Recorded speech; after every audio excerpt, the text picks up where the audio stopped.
Back to basic, traditional learning, or called as conventional education, is still widely used in schools today.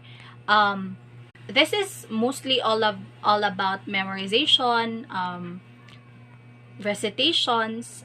For example, teacher would call students, and students would recite something about the lesson. So that's traditional way of learning. ICT in education is the mode of education where it uses the information and communication technology to support, enhance, and optimize the delivery of information. Um, ICT also has methods in which it enhances the teaching styles of the teachers and also the learning of the students, which will be further discussed by my co-reporters in the following.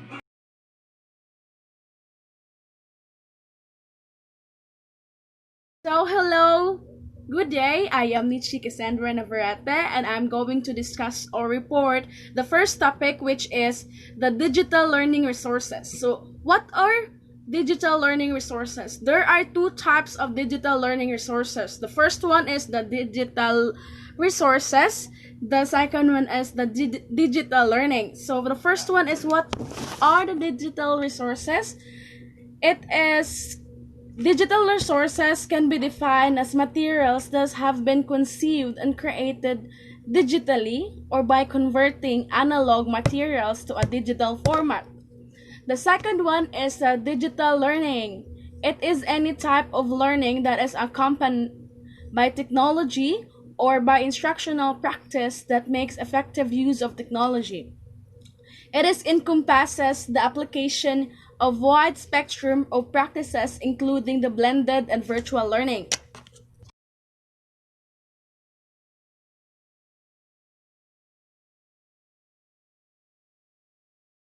So, let's dig deeper about the 5 examples of digital learning resources. So, what are the 5 digital learning resources? First is the Google Docs, second is SurveyMonkey, third is the Others or eTextbook, fourth is the Google Classroom, and the 5 is Edmodo. So, let's talk about first the Google Docs. So, what is Google Docs? Google Docs is an online word processor that lets you create and format documents. Google Docs is also included as part of the free web-based Google Suite offered by Google within its Google Drive service. So Google Docs is available as a web application for mobile app for Android, iOS for uh, Apple, and Windows, BlackBerry, and other desktop application in Google. So this Google Docs is very familiar to us students because this is most uh, this is most widely used by teachers in giving information to the students. So this is very familiar to us because some teachers give informative documents through the use of the Google Docs application. The second is SurveyMonkey. SurveyMonkey is not that familiar to us because this application might not that uh, used by our teachers in having our online class. But SurveyMonkey is an online software that helps you to create and run professional online surveys, create surveys, quizzes, and polls for any audience, gather feedback via web link, email, mobile chat, social media, and more. So SurveyMonkey is an application created, designed to create surveys, quizzes, or polls. The next is the e-textbook. E-textbook are electronic versions of traditional textbook. E-textbook are less expensive than traditional textbook, are easier to update, and more cost efficient. So e-textbook is an online books, which is, they say that it is less expensive than traditional one um, because we all know that in this new system of education, e-textbook is very important for the students, for the students to have less hassle. Next is the Google Classroom. Google Classroom is very familiar to us because this subject, PC213, Miss Gina Umpad introduces us the application Google Classroom, whereas we can submit there our documents, we can We can have our quizzes there. So Google Classroom is a free web-based platform that integrates the G Suite for Education account with all your G Suite services, including Google Docs, Gmail, Google Calendar. Classroom saves time and paper and make it easy to create classes, distribute assignments, and communicate and stay organized. So Google Classroom is a very convenient application for students and teachers. Next is Edmodo. Edmodo is not familiar to me, but according to the research, that Edmodo is an educational tool that connects teachers and students and is assimilated into a social network. In this one, teachers can create online collaborative groups, administer and provide educational materials, and measure student performance. So, Edmodo is an application where the teachers, parents, or students can communicate each other. So, this digital learning resources is very, very important, especially this new setup of education. We use a different application for us to become more efficient and productive enough in our studies. Thank you.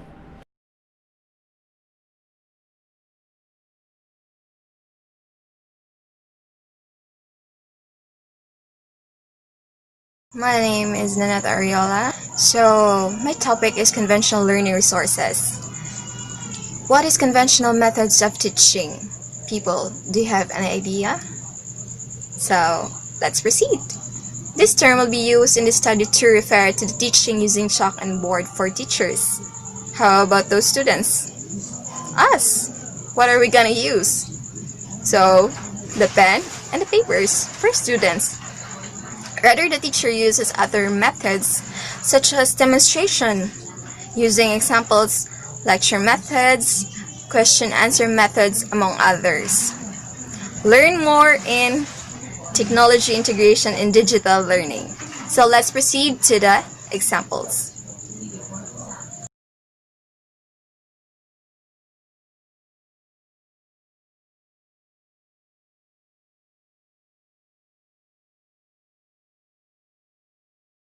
So there are four examples of conventional learning resources. First is the flipcards, second is the Realia, third is the graphic organizers, and fourth is the materials that made by teachers. So first is flipcards. So what is flipcards? Flipcards are durable cards usually created as sets which convey printed information in a simple and convenient format.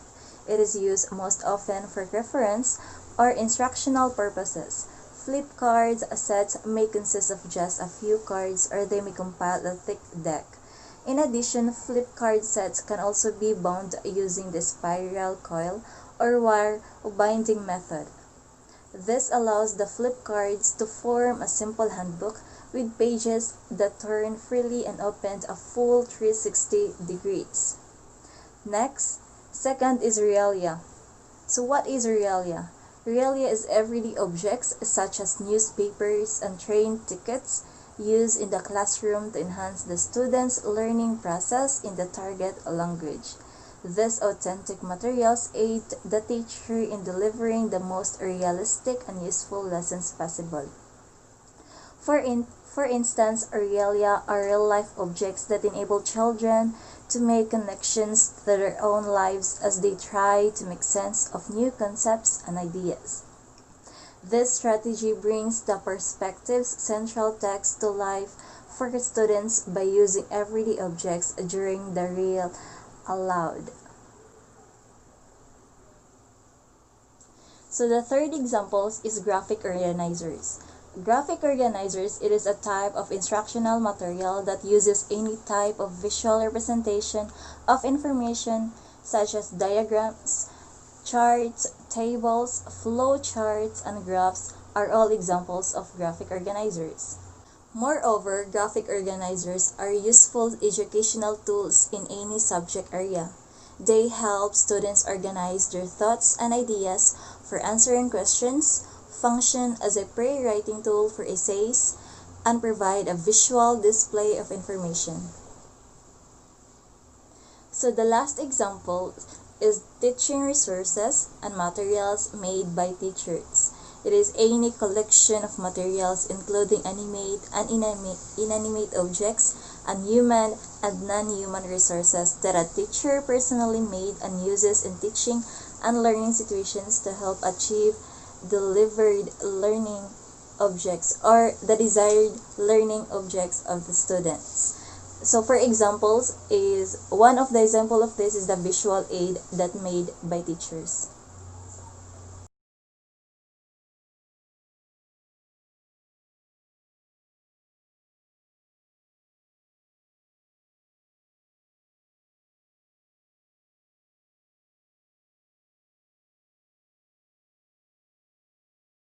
My topic for today is topic D, distance learning. So when we say distance learning, it is a method of study where teachers and students do not meet in a classroom but use the internet, email, mail, etc. to have classes. So mao ni siya ang kanang atoang gibuhat karon na kuan nga mag-meet ta sa atoang teacher through online, like katong mga app nga Google Meet, katong Zoom, katong mga ingon nato. Simply put, distance learning is when students are separated from teachers and peers. This means that students learn remotely and do not have face-to-face learning with instructors or other students. So, ang distance learning is kanang ang students ug ang teacher kay separated jud siya or other students separated sila. Kuan jud siya kanang mag-learn ta through online. Nya si teacher is kanang mag-lesson sa atua through online na pod mo hatag siya tasks, activities through online. And then ang distance learning na siya duha ka learning. The first one is synchronous. So when we say synchronous learning refers to all types of learning in which learners and instructors are in the same place at the same time in order for learning to take place. This includes in-person classes, live online meetings when the whole class or smaller groups get together. In synchronous learning, students usually go through the learning path together, accompanied by their instructor who is able to provide support while students are completing tasks and activities. So when we say synchronous learning, it happens in a particular time. It's attending class virtually each week with instructors and classmates, participate in real-time discussions gud katong mga pambuhat na to face-to-face, pero kanya siya ang nakalahi lang niya is kanang online lang siya. And then during class time improve og kanang si teacher is kanang improve presentation skills, kana mao na siya gitawag nga synchronous learning. So the second one is the asynchronous. So when we say asynchronous learning is a student-centered teaching method widely used in online learning. Its basic premise is that learning can occur in different times and spaces particular to each learner, as opposed to synchronous learning at the same time and place with groups of learners and their instructor, or one learner and their instructor. In asynchronous learning, instructors usually set up a learning path which students engage with at their own pace. So when we say asynchronous, mao ni siya ang gitawag nga ikaw ang kana mag-answer na ikaw ra jud usa as in individual, walay mo guide mo nga teacher, walay classmate nga mo guide nimo. So asynchronous manggod kay mao ni siya ang kanang it not happen kanang dili siya mahitabo, kana mao na siya ang kanang asynchronous learning. Nya magkuan ka, maghimo kag task, maghimo ka og kanang activities nga gipahatag sa imong teacher through asynchronous na kay katong synchronous learning mao to ang kanang tighatag ni teacher sa kanang iyahang mga task nga iya ipabuhat sa atoa. Nya ang kaning asynchronous learning kay kanini siya ang katong teacher ang kanang ang gihatag sa teacher kay mao ni ang imuhang buhaton. Asynchronous learner, it not happen anytime ana kanang magbuhat ka sa imuhang free time, mao na siya. And that's all. Thank you.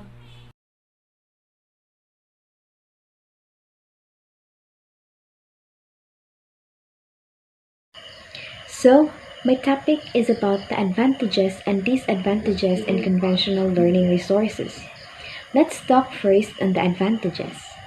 In conventional, a teacher-centered teaching and lecture is the most common teaching behavior found in schools worldwide. Teacher-centered teaching can be very effective particularly for number 1, sharing information that is not easily found elsewhere. Number 2, presenting information in a quick manner. Number 3, generating interest in the information. And number 4, teaching learners who learn best by listening. However, if there are advantages, there are also several disadvantages regarding to this method of teaching. So here are as follows. Number 1, not all learners learn best by listening. Number 2, keeping learners' interest is often difficult. And number 3, the approach tends to require little or no critical thinking. And number 4, the approach assumes that all learners learn in the same impersonal way. All those advantages I've mentioned a while ago are not applicable for everyone because we as an individual have different learning styles.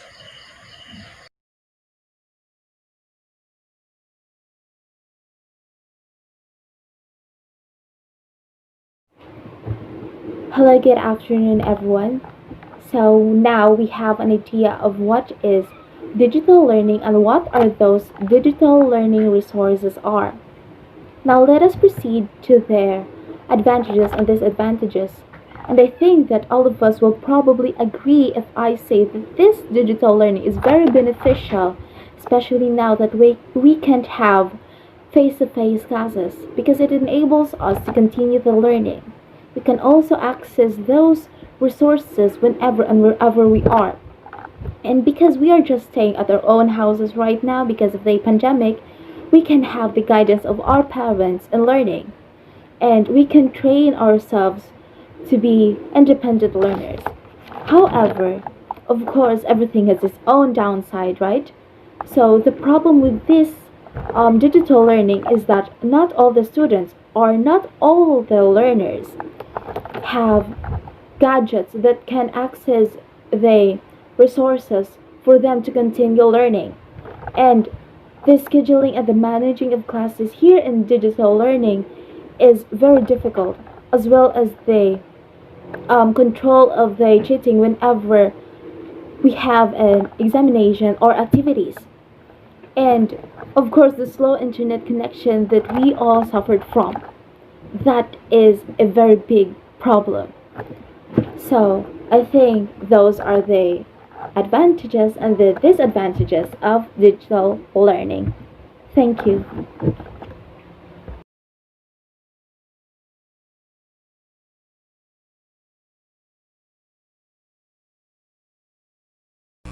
How can ICT help improve the quality of education? Improving the quality of education and training is a critical issue, particularly at the time of educational expansion. But ICT can help improve the quality of education in many several ways. First is by increasing the learners' motivation and engagement. Secondly, it's focusing or facilitating the acquisition of basic skills. Third is enhancing the teacher training. But ICTs are also transformational tools in which, if used properly, it can promote or shift to a learner-centered environment. While in a conventional or traditional way, or in a traditional classroom, students are able to interact with their teachers and peers face-to-face. Traditional educational classroom often has a greater availability of advanced study programs with hands-on training and can socialize with their classmates and work together as one and share ideas with each other. Nevertheless, with the help of ICT and conventional ways of teaching and learning, the quality of education enhances and both contribute to the improvement of the students and also to the teachers.